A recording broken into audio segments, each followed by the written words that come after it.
up a seat at the bar to join us for another episode of McAnally's Pubcast, a podcast exploring the fun and fantastical mind of Jim Butcher's The Dresden Files series. Hosts Tanzan, Jess, and Maggie bring you another round of literary analysis on this immense, immersive, and colorful environment inhabited by Harry Dresden, the world's only licensed private investigator and professional wizard.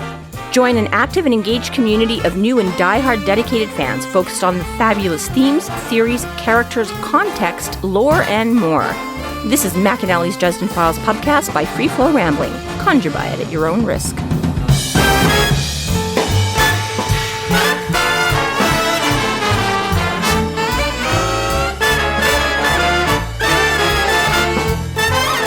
Welcome to the McAnally's Pubcast, brought to you by Free Flow Rambling. This is episode 17.19, Faith-aaa, where we are covering the novel Proven Guilty. My name is Tanzan, and I'm joined by Maggie. Hello. Jess. 130 days. And our guest, Shayla. Back! Chapter 30. Harry finds charity in the children, but finds that Molly has been taken. They take the children to St. Mary's of the Angels, where Father Forthill talks to Harry about having faith. I got out of the van, too shocked to see anything but destruction. It made no sense. It made no sense at all. How in the hell could this have happened? How could my spell have turned the phages and sent them here? Let me go back one page. Oh god, oh god, oh god. I sent the phages after Molly. Oh, which is it, Dresden? Do you get it or do you not get it? It does make the revelation at the end of the chapter a little bit like... I thought you got this.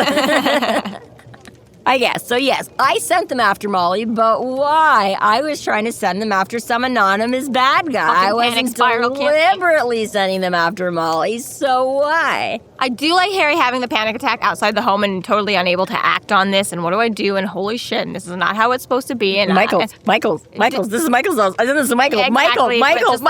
I don't know, decision fatigue, but worse. Oh my god, what do I do now? And I like Thomas coming up being like, who the fuck lives here? Yeah. Why are we freaking out right now? Why? I don't get it. We've broken into Murphy's house tons of times. It's not this. Who else do you know? Exactly. What do you mean you know more than one person? Liar. And when Thomas finds out he knows the gravity of this, is like, oh shit. Yeah. Oh no, the house of 100 kids? Oh, we're fucked. Yep, so there is a little bit of destruction on the outside. You know, the cute little picket fence is busted in. I love how in the dark, from the sidewalk, Harry's like, I think I can see blood on... I'm like, dude, I can barely see my door when I'm coming home. You know, I was like, can we get a little fucking porch light out here? Like, it does nothing. I've got the light on directly above my head, and I still can't find the keyhole to get the... But yeah, from across the street in the dark with damage and all kinds of... It may or may not be cut from the last episode, but as I said, my entire street lost power a week or two ago. Actually, at the point of this episode, 2 months ago. It was dark as fuck without the street lights on. Like, I don't care about houses not having porch lights, but I didn't realize it's been a minute since I've been out and about without street lights. Right. Oh, I worked in Maine at this resort, and when there was no moon, and they warned you that the camp lights would go out on, it's like Kezar, it's where Stephen King writes his books. Oh. Yeah, it's creepy, but at like midnight, they would shut the lights off, and if you didn't have a light, you were sleeping where you stood. Right. Because it was so dark. Yeah. As somebody who does cub camps like a minimum of 3 times a year, yeah, when you get out past that ambient city lights, it can be very, very dark. And Especially there's a lot of trees. But too, still, inner city, you expect to be able to see. Yeah. It's the same, like, family owns a farm. You go out there, and as soon as it's nighttime, everybody's tucked into bed for the night. If you got to pee in the middle of the night, you better know that layout of the house. Or you better brought your flashlight. Yeah, exactly. Yeah, or my grandpa used to keep a flashlight by my bed, so if I got up in the middle of the night and I wanted, like, drink water or I had to pee, like, I could find my way. You could navigate. But, again, growing up on it, like, now, as a full-grown adult, it's like, gotta go to the bathroom, and I'll just go. Yeah. But, yeah, we've been that. Yeah, if you've got a good moon, then great, no problem. If it's cloudy or there's no moon, then, yeah, you're standing out in the middle of the woods, not seeing your hand in front of your face, right? But Harry can see fucking blood on the door, maybe, from here. He's a detective. He's totally used to looking for blood. Right. He found blood on Wacker Street, okay? He can find anything. That's true. But the ghost told him where to find the blood on Wacker Street. He didn't. He just found a dark patch where he's like, okay, this must be it. Thomas takes the easy way out. I'll look outside. You go inside. Yeah. Thanks, Wuss. Thomas. You fucking... Yeah, exactly. Wuss. Well, and Harry inspects the house, but shortly after, Thomas ends up calling him straight back out anyways because he's found someone. But not before you get a few of those little gut punch, right? Like he goes in and there's like, like, I love you, Mommy, written in like kindergarten print and crate, right? And he's like, oh my God, this house full of children. I sent the... Yeah. And he does so enjoy to kick himself when he's down, so. Right. Right. Yeah. I just love the scene that's painted. Like, the house is in complete disarray. It's definitely like you've walked in, the hero finds that the main person is missing, and then you usually cut to a shitty 80s montage, which I'm a little salty we didn't really get that. Just saying. I'm a little peeved. Mulan finding a doll amongst the horrors. Carnage. Oh, that's a good one. Yeah. So, Daniel. Hi, Daniel.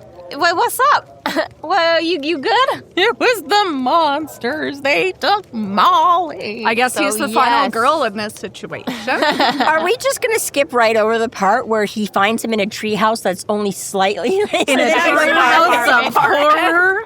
Yeah, well, Michael's a carpenter. Michael's a carpenter. This giant... Yeah, I just fucking love that. And I'm like, you know what, though? My friend, actually, just bringing up Cubs and Camps, he is our section leader, and they moved to a place near one of the inner city lake thingies, right? And he put up a treehouse. This thing has fucking running water and electricity.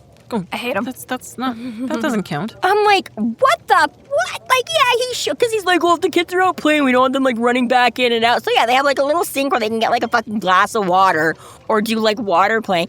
And he had... Yeah, he rigged it for, like, a couple of lights. Like, I can't remember if he had the fairy lights around it or a couple of light bulbs. Is that up to code? And then... he fucking, built this thing himself, first of all, asshole. And then, secondly, he was like, yeah, he's like, we're just waiting. He's like, I think I just need, like, a booster, and then we can get, like, Wi-Fi. I'm like, yeah, fucking, like, Wi-Fi in the... I was like, oh, my... I was like, literally, I was like, I don't have Wi-Fi at my house, okay? It's okay. Michael relies on the light of the Holy Spirit. Yeah, right. You want brighter lights? Pray harder. But, yeah, I used to just be like, wow, this is totally, a book thing, a TV. I'm like, no, I actually I mean, again... The treehouse itself is not a hugely elaborate structure or anything like that. But nonetheless, that he did build it and it has fucking like electricity and running water. I was like, Jesus Christ. So Daniel is the second oldest carpenter child. Molly's obviously the oldest. Daniel's been the one who's been taken over a little bit since Molly's been out the house. Since you took off. Daniel doesn't do bedtime as good as you did. I like that Thomas was still wearing the coat, but they wrapped Daniel up. Yeah. He's cold. Let's wrap. If it's big on Thomas, it's like wrap it around like 4 times around Daniel. Yeah. But yeah. So Daniel, not stupid like Harry, not stupid like Bob, not stupid like Madrigal and Thomas and Murphy. Where's your family? In the panic room. Thank you. Holy fuck. It would have been 4 more fucking chapters to learn that information from anyone else in these goddamn books. Right? Of course the Carpenters have a fucking panic room. Can't imagine that people just like ramble on and on forever. Don't just get to the point of what they're talking about. Doesn't make any sense at all. The Carpenters, though, I have to ask. They obviously have some fucked up shit happen, and this is also very traumatic for them. Do the Carpenters have like a regular therapist that they see, or do they just pray the trauma away? See, Father this is what we've Forthill. discussed, is that we think that the Carpenters mostly keep it away from their children, because this is why we're getting angry at Molly earlier in the book for not recognizing the gravitas of the situation, is because you should know your dad's job. It's been your entire life he's been on the job. How are you still so naive to so much of this world? But obviously the Carpenters are not exposing their children to quite the extent of what Mommy and Daddy, or well, mostly not Charity, but for the most part, what Dad and his friends all get up to. And I'm sure it's like being a cop or something. They don't come home and be like, I found a dismembered body and the guts were pulled up through the nose. Want to see the crime scene photos so you can understand Daddy's jobs? They just sometimes Daddy comes fights home the bad guys. busted up. Yeah, right, exactly. It's probably more along because, their kids are somewhat. But at the same time, it's also like, again, you see it here and you're like, how not? But in the real world, right, how much stuff did you learn as like again, if my dad had been a cop and it would have been like, oh, Daddy goes out and fights the bad guys. You learn that at like 5 years old and you don't question it again because you're like, oh, I know and understand. And you don't realize until you're like 20 and you're like, oh, you know what? Like, I've just always been like, oh, Daddy fights the bad guys. I've never stopped to think about what that means and what he does and how endangered, right? You sometimes get that, like, whatever, and that's just locked in. You're like, oh, that's just what it is. And you're like, oh, you know what? I never actually thought to ask my dad about that, like, because it's just always the way it was, right? Like, at 20, if somebody said it to you, you'd be like, well, what about this and what about that? In this case, they're just going to rack up all of their therapist bills by the time they're in their 30s. They're like, oh, I totally forgot about this, and that's, oh, wow, I'm fucked up. Oh, I didn't realize they were talking about literal, not metaphorical demons. That and then they become those annoying adults that are like, I didn't even realize how much trauma I had this life. It's like, shut up. You were fine the last 20 years. Why do we have to cry about it now? Right? The power of denial. Come on. The other thing that came first to mind when she posed that question is Father Forthill. He is their priest. He is their lawyer. He is their psychotherapist. He is their everything. He is their... Okay, so Father Forthill, man of many hats. Got it. Priests have a lot of training, okay, guys? It's not just all fire and brimstone at the pulpit. Lots of people talk about these problems with their priests and stuff. Yeah. So Harry's gonna go check that out, but in the meantime we get the story of what happened. Daniel and Molly decided that while Mom took the little ones upstairs, they're gonna fight off and distract the monsters. It's so sad. They couldn't get there. They're like, we were cut off. We're like, all right. Our job is to distract them. Our job is to sad. I'm sorry, but this just goes more and more to what Butcher is creating, but an homage to every shitty 80s movie. It's always the teenagers doing dumb shit. We've got to save the day. I'm gonna hit them with a fireplace poker. Why didn't that work? He made his main character a guy in his 20s, okay? He's got to take the opportunities where he gets them. Sorry, Carpenter children, you're the only teenagers we have. This is also what, I don't know if this was one somebody sent or I discovered on my own the other day, but it was literally talking about that. It's like, again, I always see people complaining about, like, why do you always make the heroes of the world be like teenagers? And they're like, because fucking adults won't just, like, drop everything and go, right? Teenagers are like, I have to save the world. And they're like, you fucking go up to, like, a 35-year-old guy and be like, drop everything, and he'd be like, but I'm gonna lose my job. And like, who's gonna cat sit for me? I've gotta pay the mortgage. Yeah, exactly. They're like, can we also just maybe point out too, teenagers, their frontal lobes are not developed, so of course they do stupid Exactly, things. You take advantage of that. Exactly, and you can forgive the stupid things because of course, how would they know better? And if it works, you're just lucky and great. That was brilliant. And teenagers still want to save the world. Adults have laundry to do. Yeah, exactly, right? They're just like, but yeah, I was like, it's so funny. I was like, you know what? That's very true. Like, exactly. If somebody just walked up to me and was like, you have to drop everything and go do this, I would be like, but I have this to do. And what, I can't just walk away from my job. How am I going to pay my bills when I get back? Like, my 18-year-old brother just came to visit me for the first time in his life. I've always gone to him. Yeah. He came to me for the first time ever, and he walked into my house, which is not very large. It's a basement suite, okay? Almost all of it is one room plus a bedroom and bathroom. Yeah. And he walks in, he's like, this is what adults work their whole life to get. This shit sucks. And then he just turned around and left. And I was like, okay, I fucking hate you. Right? Honey, you go save the world, you fucking piece of shit. Yeah, somebody could call you on give me a pot of gold, and then maybe I'll have a Knight's Our House, fucking piece. Oh, right. Harry goes off to the panic room, goes to find it, and I mean, okay, I get for the purpose of Dresden being able to find it, there was a tiny, almost imperceptible gap in the wall. Really? Michael left a gap in the wall for you to find? No, it's not a gap in the wall. Whatever the fuck it is. It just doesn't line up properly. The size of the rooms. So where this room ends and the closet starts is actually, right, the wall ends here, and the other linen closet wall is here. Why is there 3 feet of space in between them? That's the kind of thing it is. It's that the measurements don't quite, so that he can tell that there's an extra space. Because what should be a shared wall. I found a section on the back wall of the closet just slightly misaligned with the corner it met. Oh, you're talking about... Go fuck yourself! I thought you were Go fuck yourself! Fuck you! Read the source material! I thought you were in front of your goddamn eyes! Be quiet. She just has to take them whenever she gets them because they're so few and far between. I thought you were... Yeah, but I got this one! Woo! Bow, bow, bow, bow, bow! Yes and no. Yes and no. I thought you were talking about how he figured out where to look. Like where the secret space was. Yes, when he opens it, they didn't quite close the door right. That's all I'm saying. It's not Michael's carpenter skills. They didn't close the panic room door right. And I thought it was because something had tried to pull it open because they were in. Oh, maybe that. Maybe even that. It was, something tried to break into it. No, I think nobody even knows it's there because a monster would be able to pummel through drywall. It's the fact that it's a secret room. Except that it's also protected by, I'm sure, steel reinforcements and the power of the Holy Spirit, so... obviously their panic room. Well, we know the Holy Spirit because Harry has Lash check it out, and she confirms, yeah, that's the Holy Spirit. Exactly. It's not warded with magic like Harry, but the monsters couldn't have just pulled it up. That's Michael's whole thing in this gig. Is that I will fight the powers of evil, but you got to give me a little something for the family. I saw a clip online of this comedian going, and she's like, I ran into some other Christians, and I thought all Christians were the same, and then I found out, no, we're not. Because she's like, I'm Catholic. We're not allowed to just pray to Jesus. You Protestants, you just pray to Jesus for everything. He's like your best buddy. Yeah, we have to go through a whole laundry list. First of all, you get a guardian angel, and you got to talk to them for everything. But if they're not good enough, then you go to a saint. All saints have a specific job. Anything you need, there's a saint for. You talk to them first. Then, Jesus' mother. You can talk to Jesus' mother, but you can't talk to Jesus. Yeah, right. They're all like, Jesus is my best friend. We talk back and forth all the time. Like, not if you're Catholic. So all of the Carpenters all have their team of guardian angels that are all just sitting here. That's right. You got 8 of them right now just fired up around this thing. And I do have to point out a little bit. I was like, there's something that stuck out when he asks her, dangerous? There was an uncertain pause. It's possible. You are touched by more darkness than my own. Right. Bro, what the fuck is that about? Right? I highlighted that. Was what? I've been kicked out of heaven, but you are twisted.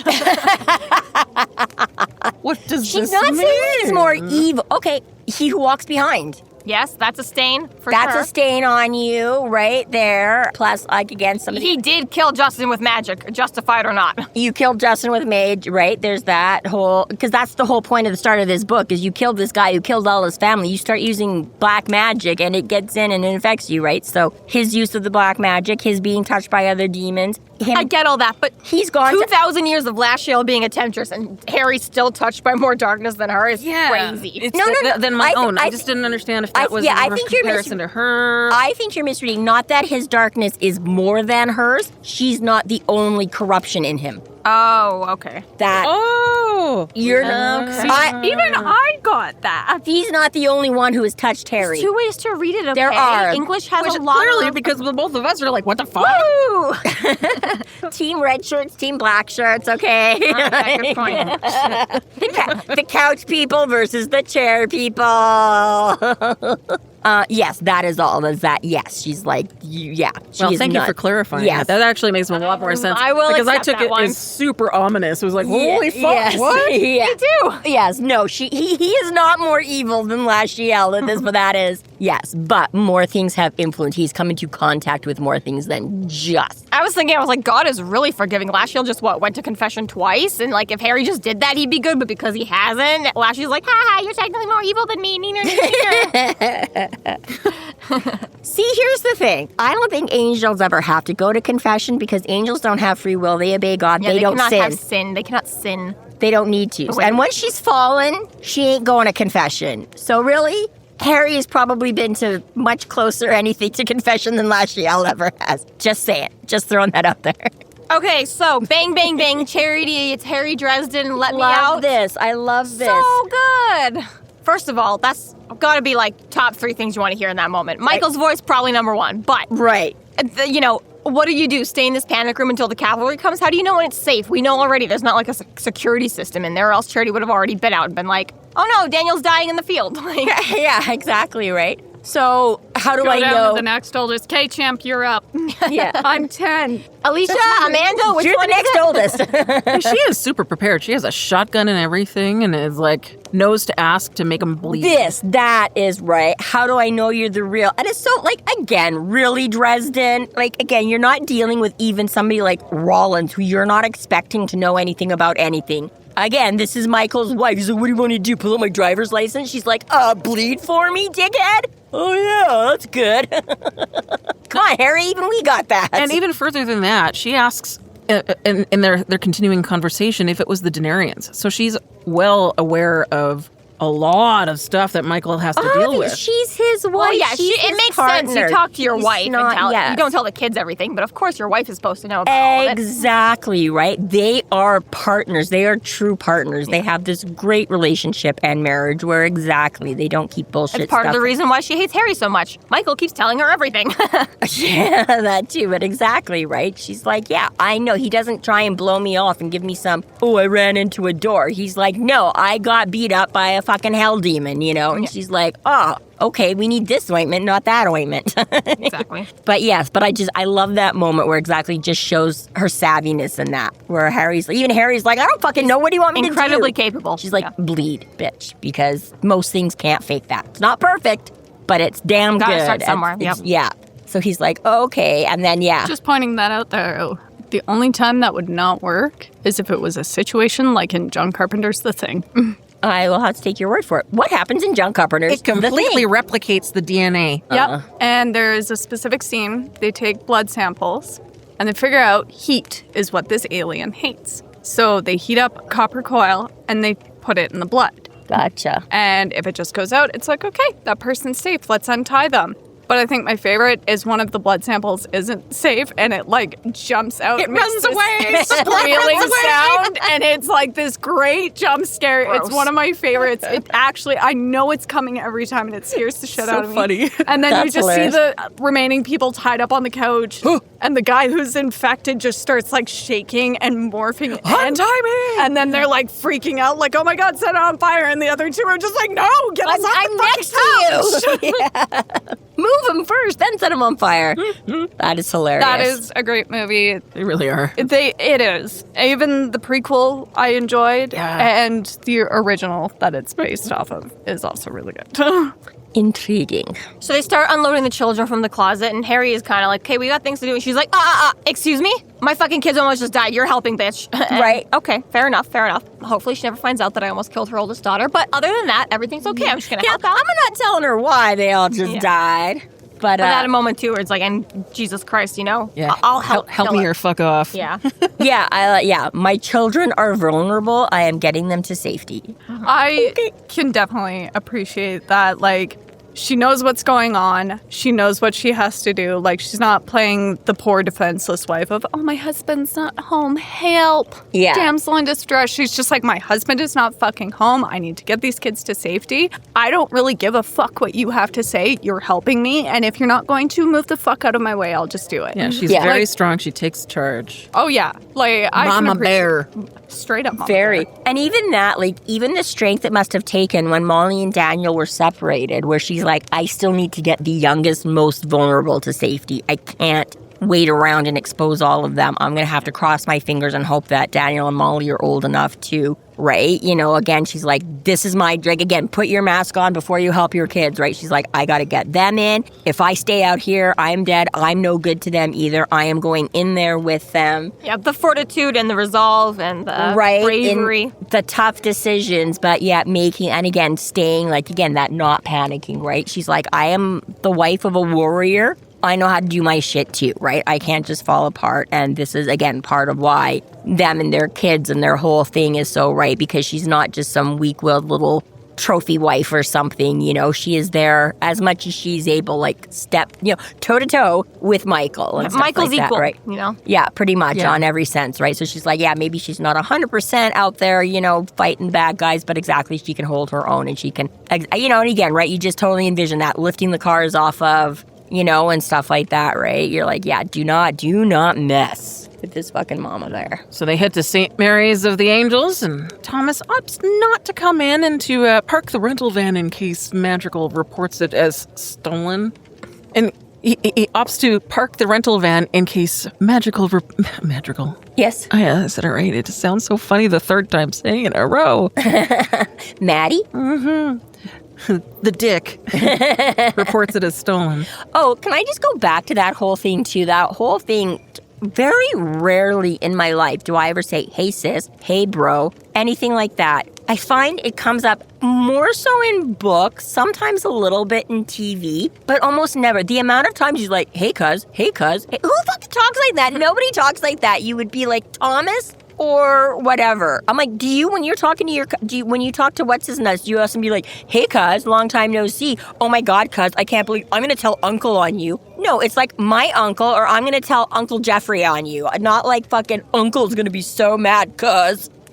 Calling sister. I don't know. So Yes, but like in a joking or whatever, you don't go around being like, oh, sis, oh my God, hi, sis, long time no see. Right? Like the way they use it in like books and stuff so often. I'm It like, is annoying. I was like, I do not refer to family members. It's like by their name or like, hey, you or dickhead or something, not like brother. Oh my God, how bitch. much? Yo, Magical reporting the van stolen, though, I just absolutely believe it. Absolutely, hell yeah. the kind of dick thing he would do just because, yeah. Well, you did take my van. You shot my knees off, okay? That was like, fuck you, I'm going to report the van stolen. It's also understandable why Thomas wouldn't want to go in either. That too. And I like how he says, as being part of the white court, they're the closest to human. There's not really anything stopping. Like, the black court, the red court, these phages, they can't cross holy ground. They're like, Thomas can. He just is like, you know what? I'm just not sure that he's going to like it all that much. I've been feeding again. I have this demon inside me. The associations. Harry himself doesn't always feel. Incriminate. Yeah, Harry. exactly. Maybe I'm just going to be kind of respectful and be like, I'm just not even going to try to come into your house. I'm going to just stay out here and go find somewhere to ditch this car far, far In away. a lot of ways, Thomas is much smarter than his brother. In a lot of ways. Well, he is older. He's had so much time to mature and learn these things. So I pulled some pictures of St. Mary's just so you could see them. Like, it is. It's definitely what I envisioned, too. Yeah. A little better angle for you. As a big cathedral. It's is actually massive. what I saw in my mind. That is so surreal. And if you have access to tens and notes, you too can see. I mean, I'm sure you can also just Google it yourself. Sure, I've had all sorts of fun things like GIFs, depending on your flavor, How dare you? and pictures. Sometimes I put links to songs. Right? I have All one in kinds the next. Yeah, actually, no, I have it in this one. Yes, I have a link to a song. Shocking. You're shooketh, I'm sure. I am shocked. And all her horrible title ideas. Yeah, I've got all sorts of extra ideas for titles. So along with avoiding the Carpenters, Harry's also avoided church this whole time, which, to be fair, if he doesn't need to, protect himself on consecrated ground, he doesn't have much of a reason to go. Yeah. But he gets that wariness just like Thomas. He's like, oh, we're in. Okay, cool. I didn't catch on fire. Okay, woo. Right? He's like, I'm not adversaries with the Lord, but we ain't buds, so yeah, always kind of a little cautious towing there. And now it's worth wearing his coat. Screw the heat, I want protection. Okay, little late, but okay. Hello, Forthill. Once again, he's like, y'all have shown up. Come on. See, I think this is part of the other reason why they had to use, St. Mary's, because if Father Forthill was just some little, parish priest, his rectory would be essentially like tiny homes. I've had the odd occasion to be in, and yeah, they're it's got a kitchen and a bedroom somewhere, and then usually a small office that is crammed, floor to ceiling, wall to wall with books. And, so I'm like, but here, a church this size, you're going to have multiple masses, multiple things going on. You're going to have more than one priest. You got this nice big-ass rectory where you can just house all the millions of people that Michael and Harry just send there on a regular random basis. Pull out the cots. We got another sleepover going on. Literally. But yeah, they would never a have... community muster point at this point. Exactly, yeah. I was like, you would never have room to put up all of these people. Maybe that's just it. Maybe it's just I know the Carpenters, we need a big church. Even just whenever they... Just to house their children. Just for that family, we need a whole shebang, let alone anyone else that might come along for the ride.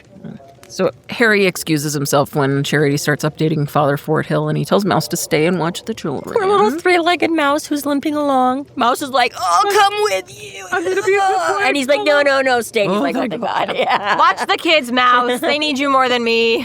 If you insist. Yeah. Oh, buddy.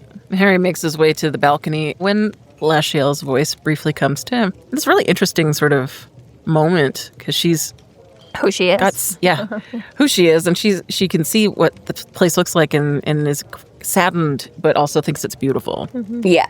I mean, yeah, nostalgic. This used to be her home. This could have all been hers. This was all hers at one point. All this, beauty and light and grace, and now she's just not allowed in anymore. I'm like, ugh. Yeah, it was a nice touch. I liked it. I like that moment. Being evicted from the Big Brother house or something. You're like, no, but I'm just gonna. It's perfect comparison. I'm right. Can you tell I've been hanging around people watching Big Brother lately? Although this year's idea kind of like the hotel thing they got going on. It's better than some of the other weird things they've had. But yes. Does Forthill have enough hats for you? Because he's about to get a new one. I told you. These are services priests offer for their flock. Psychiatrist is right up there, or therapist at least. Maybe not psychiatrist, but... Well, now he's bartender. And that too. Sounds like my kind of priest. I did. Oh my God! Years ago, there was this sort of a work. It was when all the flooding here happened in 2013, and I was working in a temp agency. And a few of us ended up getting taken out for dinner, or those that had been working in the office and stuff like that. And they'd had to send people in from like other branches to cover it, right? Because they needed this huge workforce.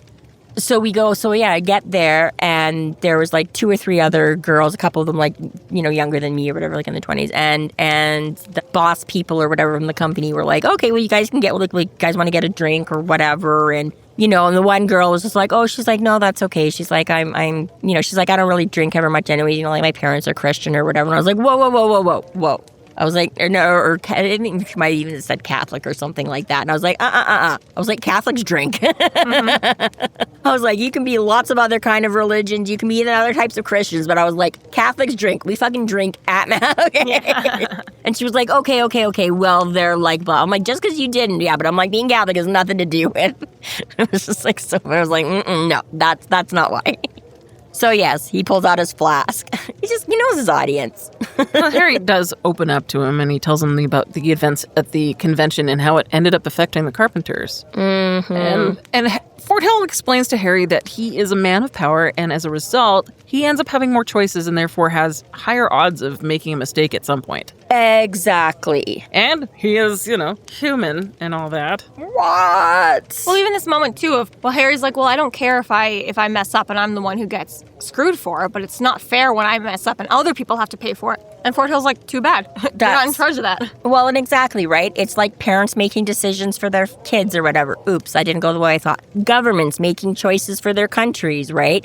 Which way is it going to go? Is it going to be the right one? Is everyone going to agree with you? Absolutely not. But you have with not being omnipotent. Right? This is the thing, is the higher you get, the more, right, the boss at work versus the low-level peon, right? What actions affect who and how broadly, And yes, Harry, you are in a position now where exactly you're making big choices and they have big consequences. Like, this is definitely words that Harry needs to hear because he's repeatedly been beating himself up over and over and over again, unnecessarily so. Right. So it's good to have. And these are the things where somebody you're conscious, right? who thrives off of guilt. Come on. Exactly, right. Okay, I know how to deal with this.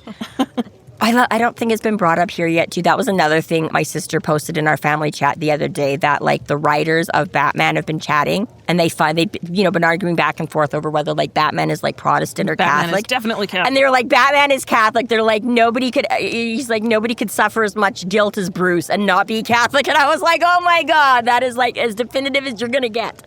But, well, it's this moment going back and forth, too, with the priest of exactly. You don't get to decide. You just have to have faith that there is good in everything and that the Lord has a plan, and you have to have faith in that. Yeah, but hang on, because I interrupted myself on that point, but I was going to say this. We as the readers and with Harry, we're like, yeah, fucking send those motherfuckers back on that guy. Karma, he deserves it. You know what? Harry could have opted for a different or a gentler approach to stop, capture, like, I don't know. But why would you? Back at the porn star studio, it was a great plan. Send it right back on their asses. Maybe, but this is the thing, right, is that, again, you never know. And this is, again, the turn the other... You can take the hard bullets. And, again, we're all like, fucking, yeah, revenge, get that fucker. Because you're getting it for all of us, right? Most of our decisions in our life, most of us don't have that opportunity to pay back whoever's wronged us and blah, blah, blah, right? So you're like, the beauty of the escape of movies and books, right? We're like, fucking, yeah, kill that bitch, even though you would... But, again, it's... Right? You do have those decisions. You could have made a different decision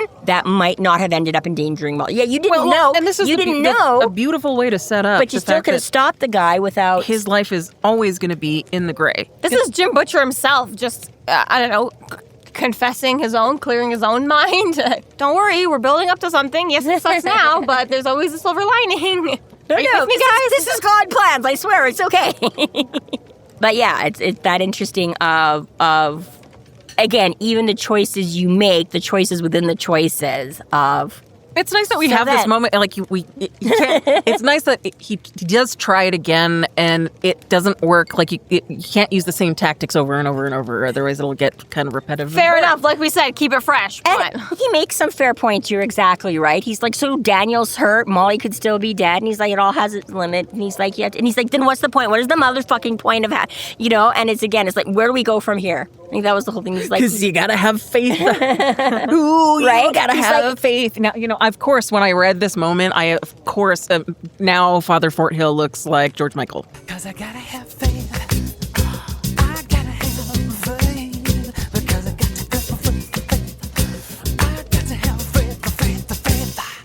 Right, of course. We'll see. I went the other way. Where did I go, folks? Can we guess?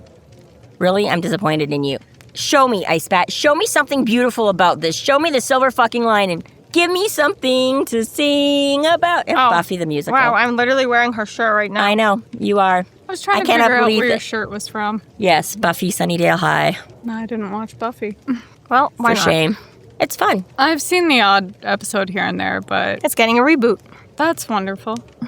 But yes, yeah. Probably won't watch that either.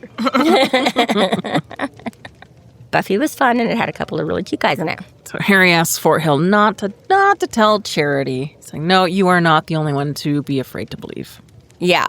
He's like, I may have, and can you just not bring this up right now? Because she will kill me before I have a chance to fix any of this. And Forthill, again, is like, kind of not my place. All right, I get it. Right? Yeah, intentions. Obviously, had you had the least idea this was going to happen, I believe that you would. And yeah, it's just that whole thing of Harry being like, give me forgiveness, but don't forgive me. I'm not worthy of forgiveness, and I need someone to talk to. But what is the point of any of it, Forthill? And Sad orphan Harry takes it all in stride. And yeah, what does it boil? Sometimes you just have to have faith that you'll find faith. Well, and I liked that that Forthill tells Harry that Charity is also struggling, so because it puts Harry and Charity on equal footing. It does, because again, like so many, you have no problems. You never seem to have any issues. You make it right, and you don't know what problems. You don't know what that person had to overcome to, whether it's, cleaning their house or being successful or like this, right? He's like, Charity's got it all together. Charity's this great, strong woman, and she's beautiful, and she's got this awesome husband, and she's got these beautiful kids, and they've got their white picket house and their fence and their whole whatever. Like from Harry's eyes, this is the ideal, right? This is everything Harry could ever have wanted, and Charity's got it all. So obviously, Charity's got no issues. Everything is perfect for Charity, right? And he's like, no, she's got her own issues. She's got her own struggles. She's got her own problems. Like, don't fucking forget this, Harry. Just because they're different from yours doesn't mean they don't exist. They're interrupted by Alicia, who tells them that Daniel is now awake.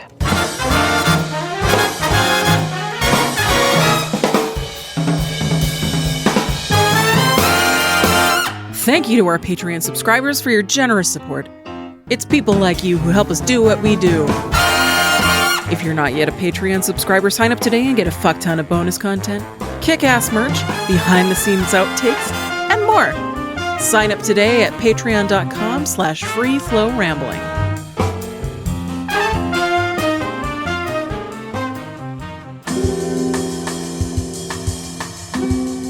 Chapter 31. Daniel recounts what happened during the attack. Harry examines Daniel and then Nelson with the sight and has a sudden realization. So during Daniel's recount of the story, and it's told like a monster movie, it's told like a slasher movie, and what I really love that they touch base on is the trauma that this is leaving him, not just physical, yeah, but mental and emotional. And when I started like really getting into horror movies, that wasn't something I really thought of afterwards, but I find myself a lot more now after I watch like something really fucked up, whether it's a paranormal movie, whether it's a slasher. It's like, everything's all hunky-dory. What are the deeper meanings? No, not the deeper meanings. Like everything's fine. Bad guy was defeated, except these people have to live with this trauma. The follow-up of their experiences. You don't see that a lot in horror. You see it a little more now. Halloween would be the most notable because they came back with H2O. Laurie Strode ran off, and it's 20 years later. She's under a new identity. She's not facing what happened at all. She has a kid. She's a principal of some prestigious private school. But she doesn't really talk about her life. And then she's forced to when Michael finds her and comes to the school. And they kind of tried, didn't really succeed with that, but they really nailed it with the 2018 remake. Well, sequel, because they go for it, and it's showing Laurie is still traumatized. She's not dealing with it in the right way. She's drinking heavily. She's just living as a recluse in the woods, but she has a daughter who was taken away from her because she didn't handle that trauma. I didn't get We it. saw it again. Texas Chainsaw tried doing it, but we don't we don't talk about that very much. But even another one is Final Destination 2. We find the sole survivor of the first movie, Clear. Yeah, that's a good one. In a mental asylum. Yeah, she won't leave. She won't leave this mental asylum. She checked herself the fuck in. A lot of it, yes, was because she knew she was going to die next. What is a good representation of trauma? It's such a good representation of trauma as well, because she is like, everybody's seeing her as this fucking nutcase going, oh my God, like you're locking yourself in and hiding from everything. And it's like, okay, but think about this. She watched a plane blow up and all of her classmates, one of her teachers, so many innocent people just fucking gone like that. And then you have to watch all of your friends, your boyfriend, just get killed off one by one in the most brutal fucking situations. I'd put myself in an asylum too, not just for the safety, but also it's like, I've got some shit to process. So I really love that they do dabble on going, oh, like this is going to leave a lot of emotional and mental scarring on Daniel. Well, no shit. He just got attacked by movie monsters. He watched his sister get dragged out of the fucking house. Like, now he's being exposed to it. Well, and to the added element of these aren't just monsters, but these are mental traumatizing monsters. That they're feeding on his psyche. Yeah. Yes. But you don't see that enough in horror. And again, A lot of the consequences stop. Everybody goes off and lives and that's happily not ever always after. the case. Yeah. No, Especially in absolutely movies that not. have survived. Butcher is really good with following up on repercussions of things that happen. He's really great about it. 100%. Like, again, this being the only Dresden book I've read, it's like, this came out in 2005 when mental health wasn't really a thing yet. Still not as prevalent as, we're trying to make it out now. Yeah, exactly. Yeah, so the fact that he went and took it to that degree, Hello, it's like, people. you are a little more ahead of your time here, sir. Right? Well, it is true, because you think about even just like all like the little normal things that we experience, and like you say, what causes trauma to each individual person, and stuff like that. So it's like, obviously when you've got it elevated and emphasized like 1,000 times more. Hello, yes, that would leave a mark on someone. Yes, it would leave a mark on Murphy. Yes, it would leave a mark on O'Malley. Yes, it's going to leave a mark on Daniel and all of them and stuff like that. Like, don't forget, people. There's... I mean, how many times in the first few books where I was like, oh my God, classic signs of PTSD right here, folks. Like, right? Yeah. Time to get a therapist, Harry. Yes, we had you missed that whole discussion on what Harry does for therapy and how he definitely should have one. Well, his therapist needs a therapist. And his therapist needs a therapist. Forthill, time to step the fuck up. Come on. Right, Don't worry about the Carpenters right now. We've got to deal with Harry. Here he is, exactly, dealing with it. Yes, once again. But I love to, in this, like, again, we're like, oh, the kids always save the world. And again, just this sometimes, out of the mouths of babes things, and babes taking the direct approach to, like, we as adults complicate the fuck out of everything. He's like, I figured I'd go hide in the treehouse because, hello, he's got hammer hands. He can't climb up after me. Fucking brilliant! This is very clever. Fucking brilliant. The adults would be like trying to rig booby traps, and like he's just like, I don't know, he probably can't follow me here. It's a great way to save your character without... Yeah. That's plausible. Absolutely. Okay, I also want to just point out, because I kind of made a small crack about, it's like, oh, Daniel's the final girl in this situation. No, this is why he's the final girl. And before anybody comes after me, go watch Nightmare on Elm Street 2. The final girl is a dude. There's always, right? There can be a final boy in the final girl role. Absolutely. Daniel, actually used his head. Have you seen the movie The Final Girl? No. They have come out with a horror movie. It's a comedy horror movie. Didn't it come out 10 years ago based on that concept alone. It's called Buffy. The Final Girl. And they go Enough through with Buffy. If I haven't watched it now, I'm not going to. They end up going through different movie scenarios that they have to sort of reenact. I'm going to go look that up It's now. fun. It's fun. Yeah, but all I know was that was the purpose of the original movie, right? Was the dumb blonde who always gets killed actually being the savior, but... yes, so I love this, yeah. So he's like, I don't know what to do. I'm getting attacked. I'm getting slashed out a little. Molly's in trouble. I can't, right? So tries to lure it away, gets up to the hair button. Molly gets dragged off anyways. And then, again, just this, right, he starts breaking down. So, again, Molly's 17. Sorry, Mom.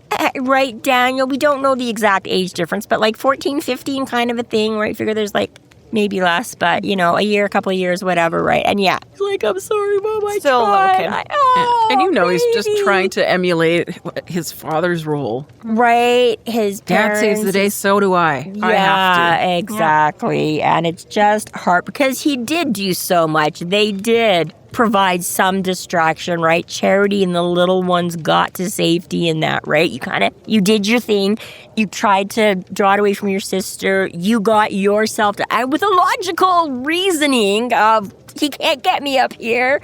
And you're still just like, I didn't do enough. I didn't save everybody. I failed, It's just like, oh, baby I have boy. to give some props to Charity here where she's just like, no, you did more than you think. Yeah. These things happen. And she's being very realistic with him, but also incredibly reassuring. And that right there, it's like, mom of the fucking year, man. Yes, right? We should all aspire to be as... You know how they always say when dad leaves, okay, the oldest boy, you're the man of the house now.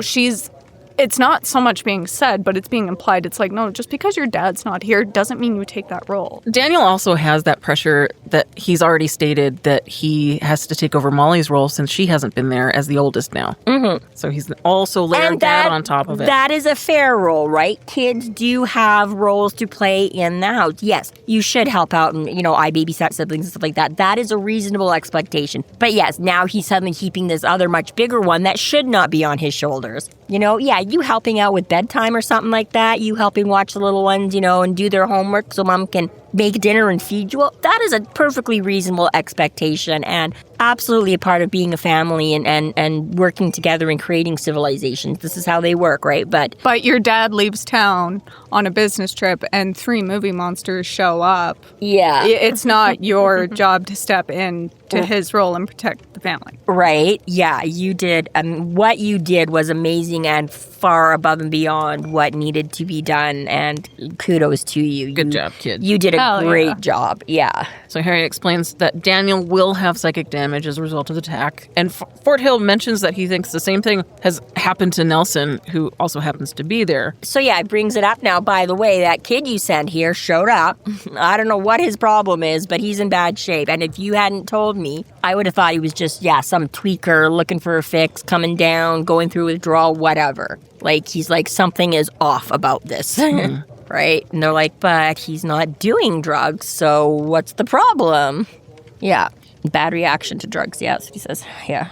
Forthill also asks the important question, how the phages got inside the house without an invitation. And Harry sort of deduces that they got the invite because they're shapeshifters and used somebody else's face, and that Molly probably just let them in because she didn't even know that they were monsters. And we get a hint to it, right? Daniel tells us what happened. So he's like, there had been a knock at the door. Molly went to answer it. There had been an exchange of words, and then Molly started screaming and slammed the door.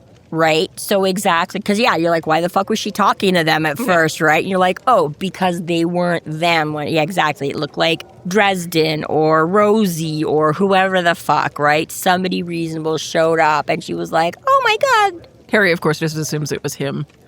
Which? It was my face. They had to have used my face. It happened again. I know. Not altogether unreasonable, but I kind of did the same thing. Again, I'm like, I don't know, but it couldn't have been Nelson. Molly doesn't know what. Maybe not everything's about you, Dresden. Right? Maybe they released Rosie from the hospital. You don't know that Dresden sent Nelson to Fort Hill, right? It could have been any of these two people who have been very much in her life. I am the main character. Yeah. And that's twice someone's used my face. Yeah, and the last time was with the Carpenters, was when they lured, you weren't there for that one, in book 3, Harry shows up and goes to Charity and is like, Michael's in trouble, come with me. And it wasn't. It was the bad guy leading her off to do terrible, horrible things and fuck up Michael because they had his wife, right? But so now again, he's like, oh my God, it's the Carpenters. Nobody ever disrupts the Carpenters unless Harry shows up on the doorstep. Well, self-flagellation, number one master of it. Harry's like, I'm going to go stare at these guys with my sight so I never forget that innocent people get hurt when I fuck up. Right. I'm going to look at them extra long. Didn't already know this. Yeah. So stares down Daniel, and as predicted, he's got some of the psychic trauma, and, again, as expected, but he makes sure he stares for a long time to feel bad. And then he looks over to Nelson, and holy shit, By accident, though, shall we say, because he wasn't intending to. He heard a noise, and before taking off his sight, automatic human reaction, you look at what? Oh my God, what the fuck is wrong with this person? cartoon moment right there where you're just like walking into a room and it's like, you know, somebody getting out of the shower and it's just like, oh, you know, I thought we could do like Thai food for, oh my God! Yeah, exactly. Yeah, right? Not what I thought I was walking in on. So, unlike Pell or the comatose girl or even Daniel here, where they seem to be a little bit shredded, Nelson and Rosie both had the precision scalpel, lovingly cared for drilling. Right into their skulls. And it all makes sense to Harry now. Everything fits together. He realizes what's happened. Yeah. Why did the Phages go after the Carpenters? Why did they take Molly to the Never Never with them? Why are Nelson and Molly and Rosie all mixed up with this? Why am I so hungry? Right?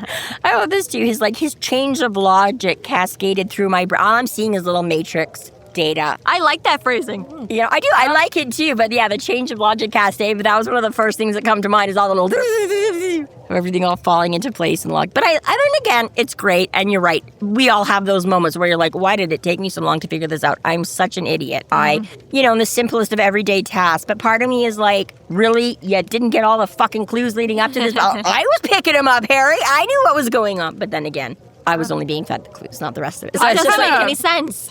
Molly would called never. it like in the hospital with Rosie, like something just clicked. I'm like, right? You're like, oh, this one thing that's being mentioned that's not like the other. I bet this will have significance. For us, well, for me, sorry, I won't assume, but all the hindsight of rereading this book for the millionth time now to come and record it and being like, oh, real convenient that Molly keeps leaving the room every time Harry goes to do magic and detective work. Does anyone need a coffee? Ha ha ha. Do I need to go over here? Ha ha ha. I'm gonna go shower over here. Ha ha ha. Yeah. Pull up your site, Harry. Just let me leave the room first. Yeah, exactly, right? Yeah, all these things that... Yeah. He always left right before he was about to do any of his... I mean, she didn't know. She didn't know. Of course not. It's a convenient plot point to the not same thing have her with there. why Mouse was never around in the previous book when we needed him to sniff out bad guys. It's like, why, Mouse? Why are you going away right now? Yeah, because it would make it way too simple and the book would be over in chapter 2. But yes, exactly. All those little things where you're like, I may not have known like exactly what the what, but I'm like, I knew this was like somehow a thing. Right. So he takes a minute to scarf down his sandwiches, and then he goes finds Charity. Because again, he does say it too. When he goes to bring up the site, it even takes him longer. So once again, Harry is beaten, physically, mentally, exhausted, hungry. Yeah, this is why Harry doesn't get it. My life sucks. Okay. we all got it, but okay, Harry, you just, yeah. And but we get the surprise. If you hadn't been figuring it out, he lays it all out of the table right then and there and just asks Charity, how long has it been since you used your magic? What? Huh? And I do not think that I saw that specific. Again, I was like, obviously Molly's got something I got. But again, I'm like, these things like skip a generation, or is it something through like Michael's divine word? Like, I'm pretty sure the first time I read this, that was what is a kind of moment. What, Charity? Yeah. Super anti-Dresden. And it just completely explains everything. Like, that's a key piece that like fills all the check boxes of why. Mic drop to the extreme. Yeah. How long has it been since you used your magic? It's More on that next time. 1 week since you looked at me. I don't know why that came to my head, but it worked. Because we are infecting you. Everything leads back to a song sooner or later. This concludes our episode 17.19. Faith-aaa. Thank you for listening. You can find us online at freeflowrambling.com and McAnallys.ca. There we have links to our other podcasts, social media, and other fun tidbits. Please subscribe if you like what you're hearing, and please consider supporting us through Patreon to keep the magic alive and to see more content. We are Free Flow Rambling. Conjure by it at your own risk.